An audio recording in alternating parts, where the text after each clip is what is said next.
te conocen, Dante, porque probablemente algunos no son consumidores del YouTube y algunas redes sociales, podrías hacer algo que yo sé que es muy difícil, porque no es fácil para nosotros autopresentarnos, pero puedes presentarte un poco, decir quién eres, de dónde vienes y demás.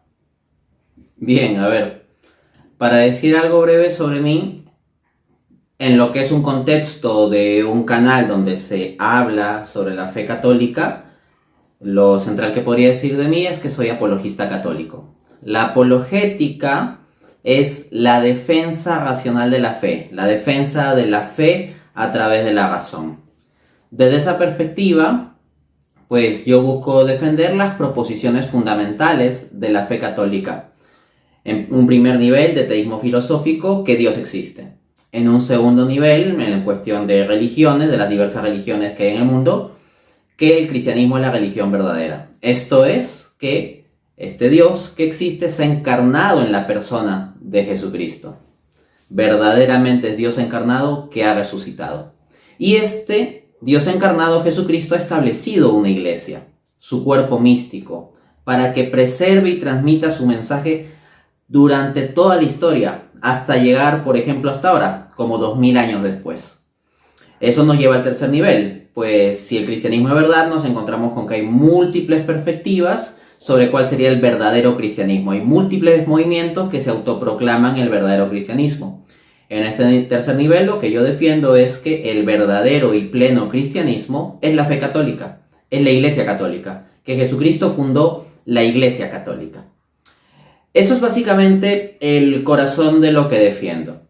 En términos de mi persona, entonces puedo decir que de profesión soy economista, tengo un máster en economía por la Universidad Complutense de Madrid y un doctorado en economía por la Pontificia Universidad Católica del Perú. He dado múltiples conferencias en espacios académicos de Perú, España, México, Argentina y Alemania. Tengo publicaciones en revistas académicas de Estados Unidos, Ucrania, India y Reino Unido. Asimismo, dirijo desde hace un tiempo el programa Respuestas Apologéticas para HM Televisión de España. El programa Respuestas Apologéticas, cuyos capítulos o episodios se encuentran disponibles en mi canal de YouTube, es un programa que se enfoca en recibir preguntas de personas que cuestionan sobre la fe, que oyen cuestionamientos a la fe o que ellos mismos tienen dudas sobre ciertas cosas, y se busca dar una respuesta racional a esas dudas con fuentes y desde el marco de la fe católica. Soy autor de múltiples libros, entre ellos el libro Dios existe, el libro que todo creyente deberá y todo ateo temerá leer, es el título completo del libro, publicado en 2016. Asimismo, el libro Dios sí existe, cómo defender racionalmente esta verdad ante ateos, agnósticos e incluso creyentes, de 2017. El libro ¿Cuál es la religión verdadera? Demostración racional de en cuál Dios se ha revelado, de 2018. Y básicamente eso es lo que tengo en el área apologética, además de que he participado en múltiples debates. Mi actividad apologética bastante se ha dado en esa arena de combate, es un combate constante, porque si se hace defensa es porque hay ataque. Entonces, aquí tengo, por ejemplo, el debate sobre la existencia de Dios, que es el más conocido en mi canal de YouTube, el cual ubican con el nombre Dante A. Urbina. Lo encuentran como Dios, ¿existe o no existe? El gran debate, Dante Urbina versus Luis Arbaiza. Fue un debate del cual yo participé como ponente teísta, defendiendo la existencia de Dios, tenía yo 22 años, y debatí contra el representante de la Asociación Peruana de Ateos, APERAT, biólogo de profesión y que estaba realizando un posgrado en filosofía con especialización en epistemología. He defendido también la veracidad del cristianismo en un debate que mantuve en el año 2014, lo encuentran con el título Cristianismo versus Islam, ¿cuál es la religión verdadera?, el cual tuve contra el presidente de la Asociación Islámica de Sufismo en el Perú. Participé también de un intercambio con 3 ateos, lo encuentran en mi canal de YouTube con el título Dios no existe, como pregunta, exposición y debate, o teísta versus 3 ateos. En que pues confronté a 3 ateos, un filósofo, un biólogo y un sociólogo. He defendido asimismo doctrinas más específicas como la doctrina de la Trinidad. Puede encontrar mi debate Trinidad versus Unicidad contra Julio César Clavijo Sierra, que es el teólogo unicitario, es decir, que rechaza la Trinidad más relevante de toda habla hispana. Recientemente, este 2021, he tenido un debate sobre la incompatibilidad, o en el cual yo defendí la incompatibilidad del liberalismo económico con la fe cristiana, contra el doctor en filosofía Gabriel Zanotti, que es alguien que lleva cerca de 4 décadas defendiendo que sí son compatibles liberalismo económico, la escuela austriaca y fe cristiana. Y ese es un resumen rápido de algunas cosas de mi actividad apologética. Gracias, Dante. Yo quisiera preguntarte algo un poco más, si me permites, de tu vida personal. Cuéntanos un poco más, por lo que tú nos cuentas, da la impresión de que desde muy pequeño eres de una familia creyente y que te desarrollaste en toda tu vida en un estudio, pero por lo que yo conozco de tu biografía, lo que nos ha permitido conocer, tuviste una época donde no creías o perdiste la fe. ¿Podrías contarnos un poco sobre eso? Sí, por supuesto. Yo parto pues de un contexto familiar católico en el cual mi abuelita Corina era muy practicante de la fe, muy devota, rezaba bastante. En cuanto a mis padres, al menos en ese momento de mi niñez, pues ellos ciertamente eran católicos, pero no es que hubiera un direccionamiento muy específico de inculcarnos la creencia o la práctica religiosa a un nivel profundo. Se nos daba ciertamente un entendimiento básico sobre lo religioso y el respeto que uno debe tener en torno a ello y ciertas creencias básicas, pero no es que yo estuviera direccionado desde pequeño a esto de la apologética o buscar un compromiso muy fuerte y profundo con la fe. Pero sí veía la referencia de mi abuelita, que nos hablaba un poco a mí y a mis hermanos, pero más que nada era su persona, el hecho de verla ahí devota, rezando y todo ello. Eventualmente, a mí me sucede algo curioso porque yo era un niño muy flojo, muy de no hacer las tareas, malcriado, de ponerme a jugar y todo eso, ¿no? Y llega un punto en que yo voy a desaprobar el año por causa del curso de matemáticas. Entonces, llegó un punto de quiebre porque mi familia en ese momento tenía muchos problemas y me dije, ya mi familia tiene tantos problemas y yo que voy a desaprobar el curso de matemáticas soy encima un problema más. Esto no es posible. Y en consecuencia me dije, ya no voy a hacer una carga más, voy a comenzar a estudiar de verdad. Y a partir de ahí tomé la decisión de, 1, hacer todas mis tareas y 2, estudiar siempre 2 días antes de los exámenes. Y simplemente ese compromiso a mí me parecía como algo muy básico. Pero eventualmente, comenzando a cumplir ese compromiso, comencé a alcanzar alta excelencia académica. Y me comenzó a gustar el estudio y el conocimiento. Ya antes tenía mucho amor por los libros y por la literatura que me había inculcado mi padre. Pero ya desde esta otra perspectiva, con el conocimiento académico, pues fui profundizando más. Me comenzaba eventualmente a fijar mucho en ciertas áreas del conocimiento. Cuando tenía 10 años más o menos, leía muchísimo sobre gramática. Puedo decir de forma realmente sincera que pensaba, y creo que no estaba muy equivocado que digamos, que sabía más de gramática que mi profesora de primaria. Había leído muy profundamente y manejaba términos muy técnicos de las cuestiones de gramática.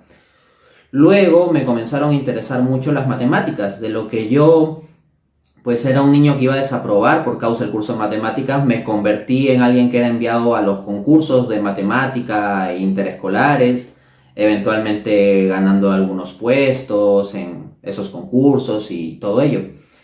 Y desde que tomé esa resolución de comenzar a estudiar, todos los años a partir de ahí he sido el primer puesto de mi clase en los estudios escolares y universitarios.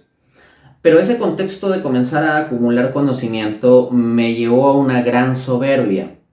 Había acumulado bastante conocimiento de gramática, de matemáticas y de ciencias sociales, y así llego a tercero de secundaria, más o menos cuando tenía 15 años. Y básicamente mi deporte era humillar a los demás y mostrarme a mí como superior pisoteándolos. Pero llego a un punto en que me cuestiono 2 cosas, ¿no? Me doy cuenta, 1, de que estoy absolutamente solo, y 2, que mi vida no tiene sentido. Y en consecuencia digo, voy a darle un sentido a mi vida. El sentido de mi vida va a ser buscar la verdad y encontrarla. Pero para encontrar la verdad primero hay que destruir la mentira, y la mayor mentira de todas es la Iglesia Católica. Esa fue la premisa de la que yo partí, que el catolicismo era lo más falso que existía y que en consecuencia, si yo quería llegar a la verdad, el mejor medio iba a ser destruyendo intelectualmente el catolicismo. Y eso me llevó a investigar múltiples corrientes filosóficas y teológicas para encontrar todas las armas intelectuales posibles con tal de atacar la fe católica. Exploré filosofías o perspectivas filosófico-religiosas como el agnosticismo, el ateísmo, el liberalismo, el marxismo. Llegué de hecho también a estudiar la filosofía satanista.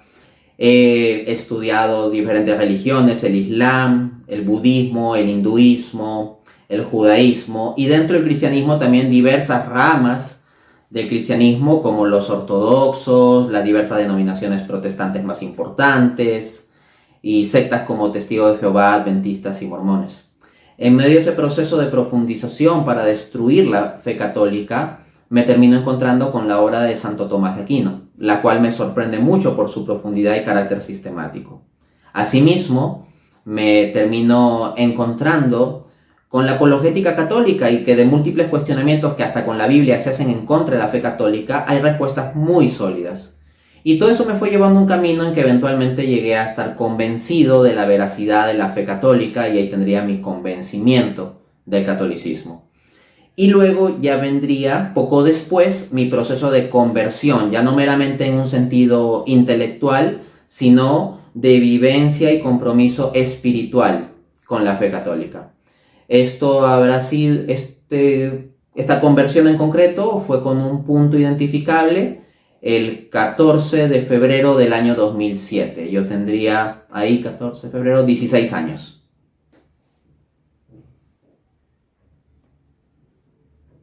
Dante, nos quedan pocos minutos, pero no sé si la pregunta es grande para lo que el tiempo que queda, pero te la voy a hacer. ¿Qué opinas tú? ¿Qué cambió? Porque Dante Urbina sigue siendo una persona inteligente y sigue siendo una persona que tiene mucho conocimiento versus el que antes. Porque alguien, o sea, se tiene la tesis de que, bueno, para yo ser humilde tengo que ser ignorante, porque la gente que estudia mucho, que lee mucho, o se vuelve soberbio o pierde la fe. Eso es lo que mucha gente, la gente dice. Entonces, ¿cuál es la fórmula? Explícame. ¿Cuál es la fórmula, Sergio? Bien, si uno llega a perder la fe, no es porque sea muy inteligente. Si uno llega a perder la fe, o es porque es soberbio y su soberbia le hace que se quede en sus prejuicios, o porque no es honesto, porque hay también gente inteligente que no es honesta.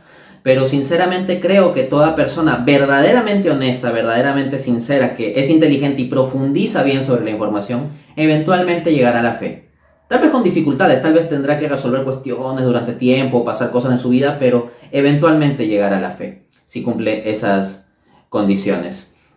En cuanto a la relación entre conocimiento y soberbia, pues ciertamente hay un riesgo, así como el que tiene dinero o poder cae en el riesgo de la soberbia, pues también el que tiene conocimiento está ahí con el riesgo de la soberbia. No obstante, hay que recordar que si hay un valor que es central en la fe cristiana es la humildad. Entonces, si uno cree profundamente en el cristianismo, va a ser siempre consciente de la importancia de la humildad. Y esto implica no que uno automáticamente no tenga soberbia, pero sí implica que vas a comenzar a combatir contra esas tendencias en ti. Porque todos de algún otro modo tenemos esas tendencias al egoísmo, a la soberbia, a la lujuria, a la vanidad, a la avaricia, etc. Pero no por nuestras fuerzas, sino por la gracia de Dios es que podemos combatir esto. Entonces, ¿cómo uno puede guardarse la soberbia? El gran pensador cristiano C.S. Lewis decía que la humildad no consiste en que hombres inteligentes piensen que son tontos, sino en que hombres inteligentes atribuyen su inteligencia no a sí mismos, sino a Dios, como un regalo. Entonces eso, se trata de eso. Es un regalo inmerecido porque yo no me merezco esto, no me merezco que Dios me haya regalado el don de la fe, no me merezco que Dios me haya regalado mi conversión, eso es un don. Y ese don tengo que utilizarlo no para gloriarme a mí mismo, sino para servirlo a Él y servir a los demás. Ese es el enfoque que me ha ayudado con esta cuestión. Entonces, Dante, me pareció que tú no dijiste tu país, que tú eres de Perú, ¿verdad? Así es, soy de Perú. Justo ahorita estoy de rojo y blanco. Bueno, Me imagino que, entonces, ¿te gusta el fútbol? Sí, sí, sí, de hecho cuando era adolescente estaba muy pendiente del fútbol. Ahora ya no tanto, pero de que me gusta, me gusta. Claro, por supuesto. Ya llega un momento que uno, ¿sabes qué? Cuando uno tiene muchas ocupaciones, te puede pasar como a mí. Llega el momento que ya uno nada más ve los eventos más grandes, ¿no? Porque ya está viendo la liga, no hay quien puede estar viendo cada partido de la liga. Exacto, antes yo veía la liga y ahora no, ya solo eventos grandes y a veces. Ok, excelente. Dante, mira, la pregunta es la siguiente.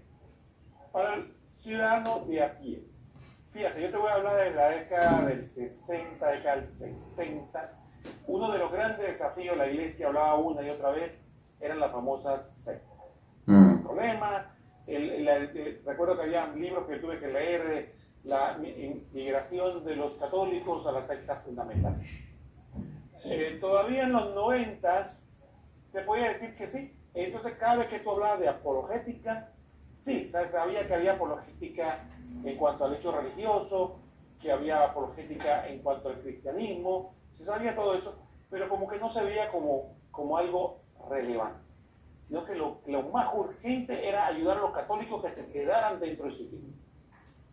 El escenario ha cambiado, tú piensas que ahora es más necesario la apologética frente al ateísmo o la apologética frente al cristianismo como religión revelada o la apologética frente al mundo protestante. ¿Cómo tú ves el escenario hoy día de la sociedad tuya actual de hoy?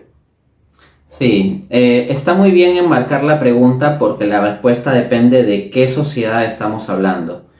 Si hablamos de la sociedad en la cual yo estoy, Perú, y yo lo pondría en general como un contexto América Latina, para América Latina, los dos grandes enemigos de la fe católica, los dos más grandes ataques a la fe católica vienen por un lado del ateísmo, de un agnosticismo anticatólico, porque hay muchos profesores universitarios que dicen, yo soy agnóstico, ¿no? Pero de ahí no es que se la pasan en un terreno neutral, sino dicen yo soy agnóstico y luego un montón de ataque a la fe, y en general se suele dar el ataque específicamente a la fe católica.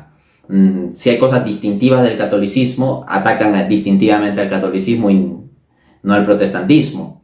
Cuando se ataca al protestantismo muchas veces es de cuestiones que se tienen en común con la fe católica y sería el ataque de la fe cristiana en general.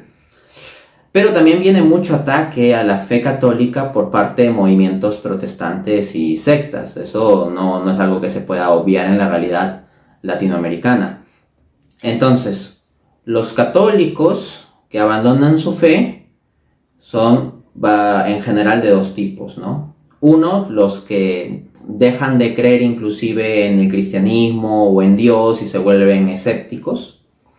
Así, por ejemplo, les pasa a muchos jóvenes en la universidad. Y de otro lado lo que tenemos es múltiples personas que abandonan la fe para irse a movimientos protestantes o a sectas. Entonces la apologética que más se requiere es la apologética teísta, la apologética de la defensa racional de la existencia de Dios y la apologética específicamente católica de defensa fundamentalmente bíblica de las creencias católicas. Absolutamente cada una de las doctrinas católicas puede ser bien defendida con la Biblia, pero lamentablemente hay mucha ignorancia respecto de esta posibilidad. Una segunda fase de la cual yo había hablado de la apologética porque hablaba de tres niveles. El primer nivel, la existencia de Dios, el segundo nivel, el cristianismo frente a otras religiones y el tercer nivel, Iglesia católica frente a posturas no católicas como sobre todo el protestantismo en el marco de América Latina. El segundo nivel de la fe cristiana frente a otras religiones no es un nivel que sea tan crucial en América Latina, porque no es que nosotros tengamos muchos ataques de parte del Islam, del judaísmo, del budismo o del hinduismo. Eventualmente nos podemos encontrar con eso, pero no es lo que más nos suele caer. Lo que más nos cae es ataques de ateos y ataques de protestantes.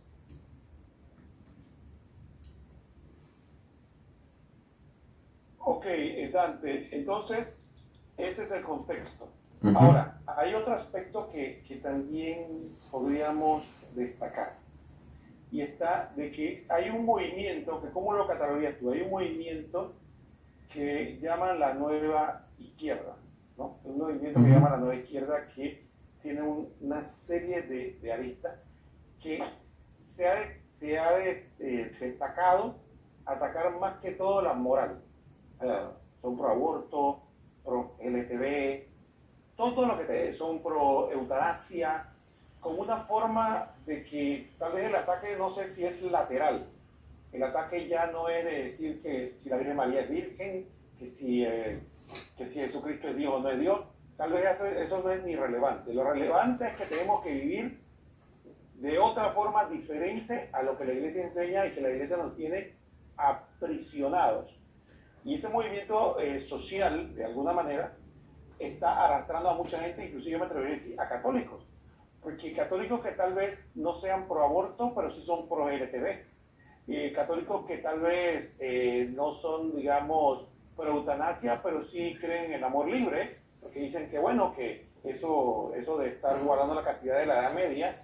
Entonces sí hay como una especie de ataque lateral. ¿Tú piensas que eso también le incumbe a la apologética? Sí, por supuesto, porque parte del depósito de fe católica es la creencia en la ley natural. Esto lo defiende Santo Tomás de Aquino y es parte de la doctrina de la Iglesia. La ley natural es que Dios, al especificar la naturaleza humana, al darnos una naturaleza humana, ya está incluyendo en la naturaleza humana misma ciertas reglas.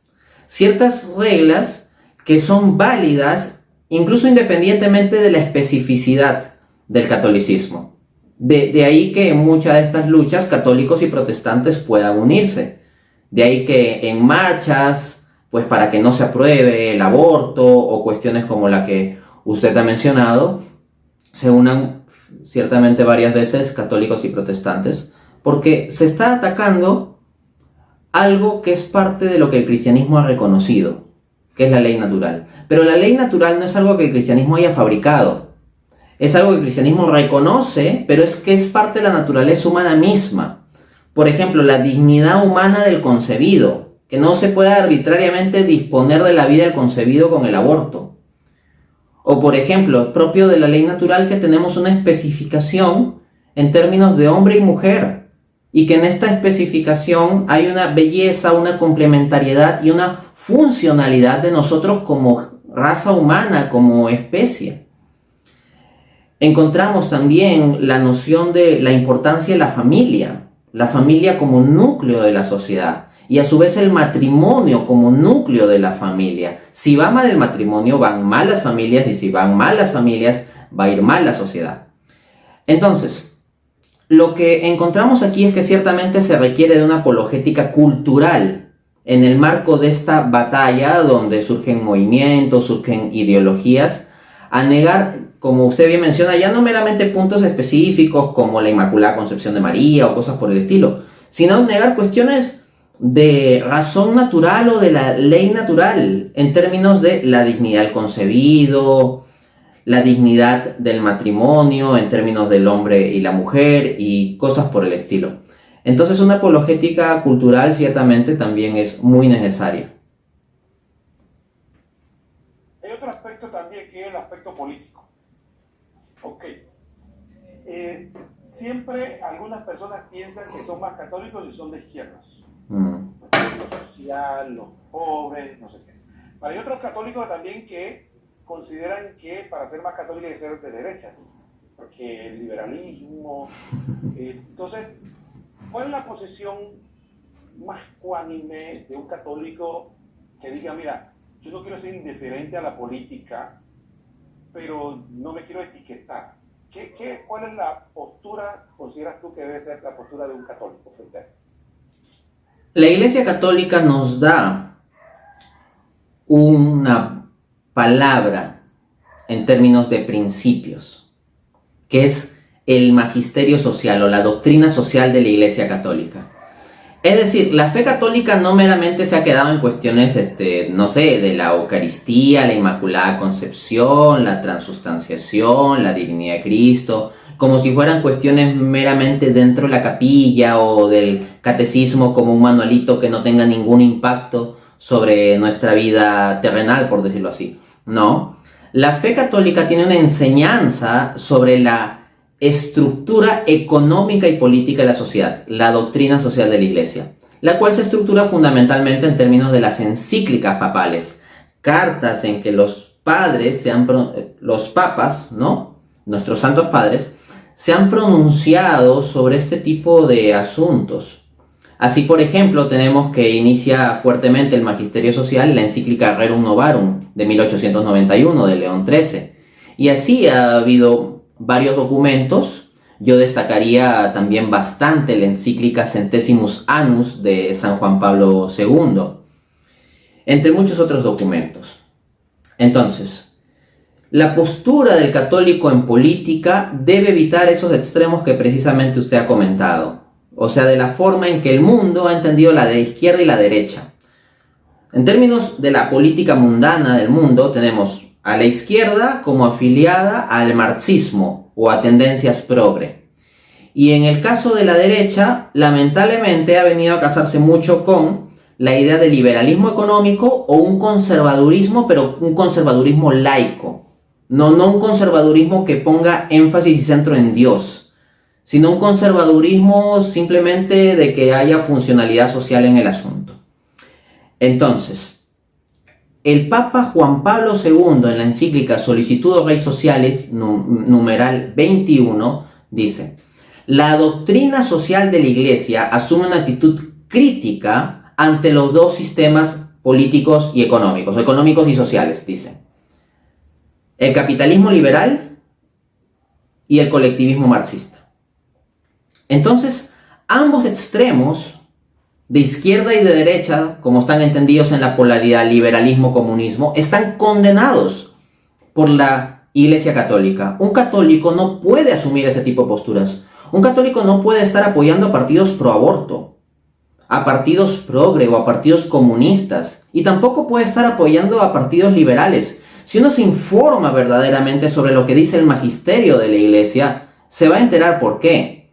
Muchos católicos ven como que el único mal posible fuera la izquierda y que el único mal de la estructura económica política fuera el comunismo. Y ciertamente que el comunismo es un gran mal, pero no es el único. El liberalismo económico o el liberalismo político o el liberalismo moral, cualquiera de ellos en conjunto o tomados individualmente, son ciertamente un mal que debe rechazar un católico en línea con el magisterio de la Iglesia. En mi canal de YouTube pueden encontrar una lista de reproducción titulada Economía y Fe Cristiana, donde van a encontrar múltiples conferencias, entrevistas y todo ello donde yo, con textos del magisterio de la Iglesia, con referencias a la Escritura o a grandes pensadores como Santo Tomás de Aquino, muestro que un auténtico católico no puede ser liberal ni marxista. 3. Muy hermanos, estamos ya en la última parte de este programa interesante, y como ustedes saben, como es un programa de apologética de laicos, de sociedad, y tenemos un laico junto a nosotros y que también es economista, yo no puedo solamente preguntarle de teología, yo le voy a preguntarle de economía también, porque es algo que nos ocupa aquí a todos los países de América Latina. Dante, yo te voy a decir algo. Tú has escuchado hablar de que hay gente que dicen de que cuando había enterrado una vez, dice que aquí ya es un abogado, un hombre honrado. Entonces alguien dijo, ahí enterraron a 2 hombres, porque la abogacía como que no tiene buena fama de muy honrado. Entonces, espero que los abogados no me perdonen el chiste, pero bueno, eso pasa. Pero los economistas tienen fama de inhumanos, no sé si lo sabes. Sí, sí. Todo. Se puede tener una economía humana, se puede tener, tú que has estudiado a profundidad, eres doctor en economía, ¿se puede tener una economía humana o es una utopía de la Iglesia Católica? Es posible tener una economía con rostro humano, pero toca luchar mucho. Yo había mencionado mis libros de apologética, también soy autor de libros de economía. Tengo mi libro Economía para herejes, publicado en 2015, y precisamente tanto en el prefacio como en el epílogo del libro hago mucho eco o por decirlo con más claridad, lanzo el grito de que la teoría económica que se nos enseña a los economistas en las facultades de todo el mundo, y asimismo la práctica económica y la forma de aplicar recetas económicas devienen inhumana. Así que, así como no es del todo sin base muchas veces los chistes que se suelen hacer sobre los abogados, aunque pueda haber excepciones entre los abogados, pero por tendencia general encontramos una estructura en donde la práctica del derecho se convierte en un ambiente complicado para la honestidad. Pues bien, en el caso de la economía, la teoría económica en que nos forman y el conjunto de mentalidad y restricciones de las instituciones que terminan configurando la economía de los países, como el Fondo Monetario Internacional, el Banco Mundial, la Organización de Naciones Unidas, o países como Estados Unidos o China con su influencia sobre países más pequeños. Todo esto en general no sigue un marco que tenga en cuenta la realidad integral del hombre. Juan Pablo II, en la encíclica Centesimus Annus que le refería del año 1991, reflexiona sobre este problema, sobre lo inhumana que en cierto modo se ha vuelto la economía global. Juan Pablo II llama la atención sobre el hecho de que haya caído el comunismo, porque como él escribe en 1991 ya estamos en el contexto de la caída del comunismo. La caída del comunismo no tiene por qué llevarnos a pensar que un modelo de capitalismo liberal ya soluciona nuestros problemas. Se encuentra con que múltiples situaciones de miseria y pobreza material y espiritual subsisten. Y de hecho menciona la cuestión de cómo, por ejemplo, la publicidad y el consumismo explotan nuestras bajas pasiones, con tal de que puedan vender más y nosotros comprar más. Entonces ahí también hay una pobreza espiritual. Puede haber prosperidad material en términos de que se esté teniendo dinero y comprando, pero en la medida en que sean cosas asociadas a vicios o a pecados, pues no se están haciendo las cosas bien, no está habiendo una buena dirección a este respecto. Jesucristo en el Evangelio dice que el día del juicio daremos cuenta hasta de la más mínima palabra ociosa que hayamos proferido. Pues bien, ¿con cuánta más razón no daremos entonces cuenta también de el político por el que votamos o por el que no votamos? ¿Con cuánta más razón no daremos cuenta también de lo que hicimos en nuestras transacciones económicas o del tipo de estructuras o modelos económicos que apoyamos con nuestras publicaciones en redes sociales o con nuestras discusiones o con nuestros votos a partidos políticos, etcétera? Entonces, todo eso es algo que hay que tener muy presente. ¿Es posible construir una economía verdaderamente humana conforme al estándar de la civilización del amor que nos plantea el Papa Pablo VI? Sí, pero esto siempre y cuando los católicos seamos muy firmes en que la verdad del Evangelio tiene que hacerse presente en la economía y la política. Así lo dice Juan Pablo II. En su encíclica dice: no puede haber verdadera solución a la cuestión social fuera de los evangelios. Entonces los evangelios no tienen por qué quedarse en una cuestión para nuestra espiritualidad individual, sino que nosotros queremos el reinado de Cristo en todo, y esto implica el reinado de Cristo también en las estructuras económicas, políticas, legales, sociales, culturales, y esto nos va a llevar a una lucha. Entonces, este ideal es un ideal que no es nada sencillo de alcanzar. Yo no digo que sea fácil, pero no es una utopía irrealizable. Es un ideal al cual se puede llegar con mucha lucha. O en todo caso puede funcionar como lo que Immanuel Kant refería como ideal regulador. Ideal regulador es un ideal que nunca vas a alcanzar, pero el solo hecho de tenerlo y luchar siempre por alcanzarlo hace que vivas una vida mucho mejor que si no tuvieses ese ideal.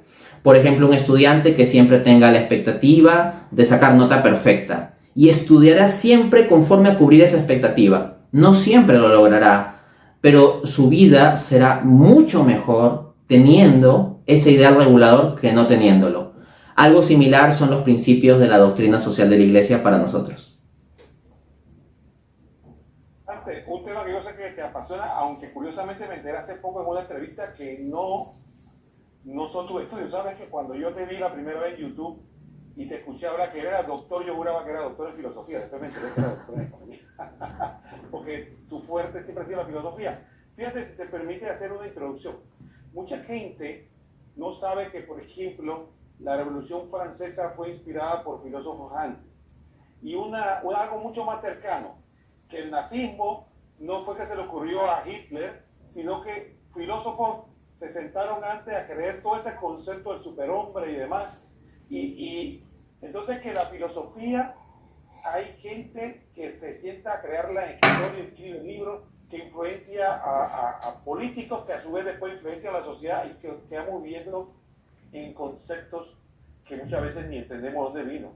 Ahora, la pregunta es, ¿la gente tiene alergia de la filosofía? La gente siente que la filosofía es algo como técnico, algo vago, algo difícil de abordar. Tú eres un joven y empezaste joven en la filosofía. ¿Qué nos dices tú hoy día en el siglo XXI de la filosofía? Es absolutamente necesario y absolutamente inevitable que los católicos nos embarquemos en la batalla filosófica que se está librando. Mucho se habla de la batalla cultural en términos políticos y a veces la gente no se da cuenta que lo que está más de fondo en todo esto es de orden filosófico. Para responder sobre esto, citaré lo que decía el gran economista y filósofo John Maynard Keynes, el cual tiene muchas frases muy interesantes, a otras cosas también de las cuales discrepo. Pero él decía, el hombre práctico que piensa que se guía simplemente de su intuición y su juicio y que no tiene ninguna influencia intelectual de pensadores anteriores, no es más que un esclavo de políticos o economistas muertos. Lo que quería decir Keynes al final de cuentas es que los grandes filósofos, los grandes pensadores, estén en lo correcto o equivocado, terminan creando una idiosincrasia que influye en la vida social. Si uno lee las grandes filosofías del siglo XIX, las grandes filosofías del siglo XIX han sido las que han moldeado gran parte de lo que ha sido el siglo XX y de lo que viene siendo en parte el siglo XXI. De hecho, así ya lo señalaba el economista, pero también muy profundo pensador a nivel filosófico, Ernst Schumacher, en el que es mi libro favorito, Economía, Lo pequeño es hermoso. En el capítulo 6 de esta obra, Schumacher hace un listado de 6 ideas fundamentales del siglo XIX y cómo esas ideas han terminado trastornando a nuestra sociedad. Filosofías como el evolucionismo, que es distinto a la mera teoría de la evolución, el relativismo, el positivismo, y ese tipo de cuestiones son cosas que han terminado moldeando nuestra cultura. Entonces hay una batalla filosófica. La filosofía se traduce en la batalla por nuestra identidad misma, porque la filosofía se ha de ocupar de responder 3 cuestiones. ¿Quiénes somos? ¿De dónde venimos? ¿Y a dónde vamos? Entonces, ciertamente muchos filósofos se han olvidado de la esencia, de la labor fundamental de la filosofía, responder esas 3 cuestiones, y se han metido a academicismos, pues muchas veces muy refinados, otras veces burdos e ininteligibles, pero ahí en su mundo de academicismos y de sus conferencias y sus publicaciones y sus revistas y sus cosas, y han dejado de lado como cuestiones sin sentido a estos asuntos. Esto sucede con gran parte del mundo académico de la filosofía. Pero entendamos que lo fundamental de la filosofía no es publicar papers ultraespecializados de filosofía analítica o continental en revistas ultraespecializadas indexadas en Scopus, no. El papel fundamental de la filosofía es resolver esas cuestiones. Entonces, toda persona, por más que no tenga un título universitario en filosofía o no conozca todos los términos técnicos del mundo, ni a todos los filósofos de la historia, ni a los más relevantes, pero toda persona que se embarca a fondo con ver de dar respuesta a la cuestión de quiénes somos, de dónde venimos y a dónde vamos, está haciendo filosofía si es que realiza un abordaje racional sobre la cuestión. Y definitivamente todos tenemos que saber dar respuesta a eso. Pensemos por ejemplo en la ideología de género. La ideología de género implica todo un conjunto de cuestionamientos a la respuesta cristiana a la pregunta ¿quiénes somos? Porque eso de que la identidad cada uno la va definiendo según su subjetividad y no como algo dado por Dios, eso pues es el punto de quiebre, es el punto de discusión. Que luego tenga consecuencias políticas, ideológicas, sociales, ok, pero el germen benigno o maligno de estas cuestiones es filosófico. Dante, hay otra pregunta. Yo recuerdo hace tiempo, ¿no? Cuando leí, decía de que una de las grandes maravillas de la revelación era que permitía que gente como yo, y tal vez como muchos que nos están viendo, que no somos muy brillantes y que no tenemos memoria fotográfica, podíamos adquirir conocimiento ya dado, y ahí estaba. Pero sin embargo, hay otra realidad. Posiblemente muchos de los que nos escuchan se sienten felices con lo que dice el catecismo, o se sienten felices con lo que la enseña la iglesia y lo aceptan. Pero hay otros que tal vez tengan inquietudes. pero tal vez lo frena el hecho de que diga, oye, ¿sabes qué? Yo no tengo dotes intelectuales, soy uno más de la calle. ¿Qué le aconsejaría a esa gente que sí quisiera tal vez empezar, tiene este programa, le trae esa inquietud, oye, quisiera empezar? Tal vez no llegué a ser Tomás de Aquino, pero algo aprenderé, ¿no? ¿Qué debe hacer? Lo que recomienda el apóstol Santiago. Si alguien quiere sabiduría, dice el apóstol Santiago en su carta, esto es lo que está en la Biblia, y si alguien lo cree, entonces sabe que es verdad. Si alguno busca sabiduría o si alguno quiere sabiduría, pídasela a Dios, que da a todos sin reproche. Entonces, eso, o sea, las personas deben pedir en oración también el don de la sabiduría. Que sabiduría no es lo mismo que conocimiento académico. Conocimiento académico uno podrá tener más o menos, pero la sabiduría es lo más fundamental. Personas que tengan auténtica sabiduría pueden generar más impacto sobre la vida de los demás que gente que tendrá muchos conocimientos académicos. Ahora bien, la sabiduría no tiene por qué estar peleada con los conocimientos académicos. Si se puede tener una gran sabiduría y al mismo tiempo amplios conocimientos académicos, perfecto. Y de hecho, todos los cristianos estamos llamados en cierto modo a ello, a tener un cierto grado de conocimiento académico. ¿Por qué? Porque el apóstol Pedro en su primera carta 3:15 dice: estén siempre preparados para dar razón de vuestra esperanza o para dar respuesta a todo aquel que pida razón de la esperanza que hay en ustedes. Entonces, viene un ateo y me dice: ¿tú por qué crees que Dios existe? Viene un agnóstico y me dice: ¿tú cómo estás seguro que lo más racional es que Dios exista? Viene una persona progre y me dice: ¿tú por qué estás en contra del aborto? Viene un protestante y me dice: ¿por qué ustedes los católicos dan culto a las imágenes? Viene un musulmán y me dice: ¿por qué ustedes creen que Jesús es Dios? Si él simplemente fue un profeta más y fue un profeta del Islam, etcétera. Lo que nos vamos a encontrar es que múltiples personas en nuestra sociedad van a venir a cuestionar nuestra fe, a demandarnos razón de aquello en lo que creemos, de aquello en lo que está nuestra esperanza. Y el apóstol Pedro dice: estén siempre preparados para dar respuesta a todo aquel. No dice estén preparados a veces o solo alguno de ustedes, no, habla a todos. Y dice dar respuesta a todo aquel, o sea, no dice estate preparado solo para responder a los protestantes pero no al ateo, o estate preparado para responder al ateo pero no a los que sean progres, no, sino solo sobre el tema de la existencia de Dios. No, nos llama a estar preparados sobre estas cuestiones. ¿Y cómo uno se puede preparar? Leyendo. Y al mismo tiempo, nosotros en la historia de la fe católica tenemos los doctores de la iglesia, grandes referentes, personas que han sido maestros especialísimos en enseñar la fe católica: San Agustín de Hipona, Santo Tomás de Aquino, San Alfonso María Ligorio. Y hoy en día también tenemos grandes apologistas católicos. Debería la gente comenzar a buscar cuál es los mejores apologistas católicos sobre el tema de la existencia de Dios y comenzar a seguirlos, escucharlos o leer sus obras, sus artículos, etc. O cuál es el mejor apologista católico de demostración de la historicidad de Jesús y de los evangelios, y ubíquenlo. ¿Cuál es el mejor apologista católico de debate estas cuestiones de batalla cultural sobre el aborto, sobre el matrimonio homosexual, etc.? Ubíquenlo y comiencen a seguirlo. ¿Cuál es el mejor apologista católico sobre estas cuestiones de debate de la Eucaristía, la Virgen María, las imágenes, los santos? Ubíquenlos y síganlos. Hay gente que está trabajando sobre esto y que da aportes valiosos. Muchas veces esa gente no es conocida o apoyada. Bueno, Dante, muchísimas gracias por la entrevista. Si quisieras darle un mensaje final a nuestros distinguidos televidentes. Pidan a Dios la sabiduría, que se le da a todos y sin reproche. Busquen primero el reino de los cielos, y lo demás les será dado por añadidura. Todos ustedes tienen algo muy valioso, que es la fe. Pero no se la queden solo para ustedes, sino conforme a las palabras de Jesús en Mateo capítulo 5, entendamos que esa fe es una luz y nadie toma una luz para esconderla, sino que la debe poner sobre lo alto para que ilumine a todos.